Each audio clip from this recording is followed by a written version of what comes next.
ఇదిగోండి చూసారా మునగాకు ఎంత బాగుందో. ఇటువంటి లేత తీసుకుంటే మనకి ఫ్రైకి కానీ పప్పులోకి కానీ పొడుగు కానీ దేనికైనా బాగుంటుంది. ఇదిగోండి ఇప్పుడే చెట్లు తీసుకొచ్చాను. కడిగి పప్పు అయితే పక్కన పెట్టుకున్నాను. దాని తర్వాత సరిపడంతా వాటర్ వేసుకోవాలి. వాటర్ వేసుకున్న తర్వాత మునగాకు కూడా కడిగి పక్కన పెట్టుకున్నాం. మునగాకు కూడా వేసుకుందాం. దాని తర్వాత ఇదిగోండి కట్ చేసిన ఉల్లిపాయ, చింతపండు, టమాటా, పచ్చిమిర్చి ఇవన్నీ కూడా వేసుకుందాం. దాని తర్వాత పసుపు, ఉప్పు, కారం అన్నీ వేసేద్దాం. పసుపు, టేస్ట్కి సరిపడంత ఉప్పు, కొంచెం కారం ఇవన్నీ వేసి ఒక 3 విజిల్లు అయితే పెట్టుకుందాం. పప్పు అయితే ఉడికిపోయింది. ఇప్పుడైతే పోపు పెట్టుకుంటున్నాం. జీలకర్ర, ఆవాలు, మినపప్పు, తర్వాత ఎల్లుల్లిపాయ కొంచెం ఎక్కువగానే వేసుకుంటే బాగుంటుంది. దాని తర్వాత ఎండుమిర్చి, కరివేపాకు ఇవన్నీ అయితే పోపు వేసుకుందాం. అయితే వేస్తుంది.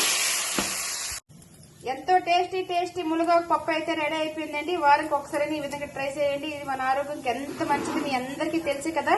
ఇటువంటి వీడియోలు కావాలనుకుంటే లైక్ చేయండి, షేర్ చేయండి, సబ్స్క్రైబ్ చేసుకోండి.